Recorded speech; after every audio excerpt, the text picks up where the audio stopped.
Mi nombre es Heidi Rodríguez y los temas que me correspondieron son polilla de cera, hormigas y aves peligrosas para la colmena. Iniciaré hablando de la polilla de cera.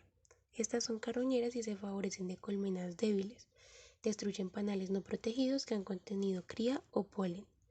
Se encargan de excavar galerías en la cera y la reducen a un lugar de excrementos mezclados con hilo de seda que ellas mismas producen. Estas provienen de Europa y América. La hembra mide de 28 a 30 milímetros y el macho es mucho más pequeño, como se puede observar en la imagen. La larva mide de 28 a 30 milímetros. En su reproducción encontramos que los huevos miden 1 milímetro más o menos. De 2 a 3 días después de la fecundación, estos huevos se depositan en los panales de polen. De 9 a 10 días, los huevos eclosionan, se rompen y dan lugar a los huevos adultos que aparecen más o menos de 10 a 15 días. Esta evolución depende muchísimo de la temperatura y la alimentación, ya que la polilla de cera no es muy común en los climas fríos, sino más bien son de clima cálido. ¿Cómo prevenirla? Primeramente se deben tener colonias fuertes, que se refiere a tener reinas jóvenes y productivas, desechando las débiles. Los núcleos o partidores evitando cuadros.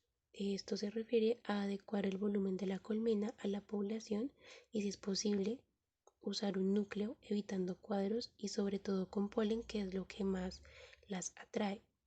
Se deben tener colmenas con alto comportamiento higiénico, dejar las alzas con los cuadros de cera sin miel y a la intemperie, ya que el frío y las corrientes de este mismo matan la polilla de cera, y se deben colocar en los extremos rejillas excluidoras para evitar pájaros y ratones. Aquí encontramos 3 tips para también dejar a un lado la polilla de cera. Encontramos el azufre, que es eficaz contra larvas y adultas. Se debe colocar en el suelo del fondo más o menos 60 a 100 gramos. Esto se quema y se deja actuar mínimo 12 horas.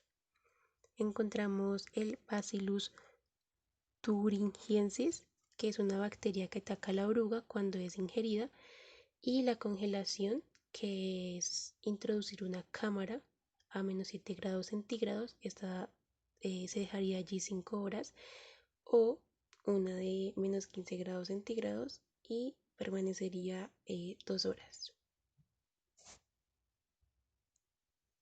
Continúo con las hormigas. Estos insectos son pertenecientes a la familia de formícidos. Son considerados insectos eusociales por su alta capacidad de organización y por su importancia para la sociedad y para el ecosistema. Su tamaño varía entre 2 y 25 milímetros y su color va entre rojo, marrón o amarillo. Aquí encontramos la división de su cuerpo. Encontramos cabeza con antenas, un mesosoma que se divide en tórax y primer segmento abdominal, y el metasoma o gáster, que es el abdomen final. La temperatura ideal para el hormiguero está entre 20 y 28 grados centígrados y de noche como mínimo 15 grados centígrados. En su reproducción encontramos que las hormigas producen una generación nueva de insectos cada año. Las reinas jóvenes y vírgenes, que son consideradas princesas, vuelan en una época específica del año a encontrarse con un macho que las fecunde. Esto es el nombrado vuelo nupcial. La princesa es la encargada de fundar la nueva colonia y esta devora sus alas como sustento mientras deposita huevos. Las hormigas no habitan en Antártida ni en islas como Groenlandia, Islandia y la Polinesia. En las hormigas encontramos las obreras, los soldados, reinas y machos. Aquí en la imagen pueden observar las características de cada una. Las obreras son las hormigas comunes y son las encargadas de manejar la comida, extender los túneles, transportar a las crías o atender a la reina. Los soldados poseen un físico más voluminoso, son encargados de la seguridad ante infiltraciones de otros insectos o ataques de cualquier tipo. Las reinas, estas en cada colonia se encuentra una o dos, y son hormigas que tienen mayor tamaño y son las fundadoras de las colonias. Esta pues es fecundada por un macho y luego deposita sus huevos. Los machos son muy poco abundantes y su única misión es fecundar a la reina. En las funciones de las hormigas encontramos dispersar semillas, ayudan a la germinación de las semillas, sirven como polinizadoras, también en el equilibrio de especies, aprovechan residuos orgánicos y son el alimento de varias especies.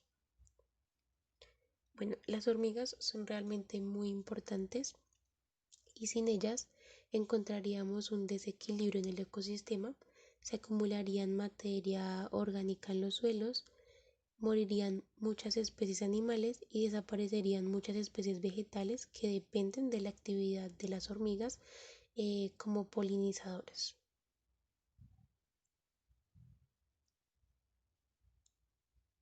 Y por último encontramos a las aves que son peligrosas para la colonia. Estos pertenecen a la familia de Durosides y al orden de tipo Alcaudón. Recibieron su nombre elocuente porque se alimentan de insectos y especialmente de abejas. Su dieta incluye abejorros, avispas, varios escarabajos y hormigas voladoras. Hay aproximadamente 23 especies que pertenecen a los abejarucos. Encontramos el abejaruco que está en Rusia, sur de Europa, Volga, países del Medio Oriente. El abejaruco de Nubia lo encontramos dentro de África, en primavera en los trópicos del norte y en invierno en Ecuador. El abejaruco europeo lo encontramos en India, Europa, África y Ucrania. Estos pájaros miden aproximadamente 28 centímetros de longitud y contienen colores como verde brillante, amarillo, rojo, azul, un pico largo y puntiagudo. Se posan generalmente en vacas y antílopes a esperar sus presas. Un beneficio que aportan es al comer langostas, ya que estas son malas para las mariposas.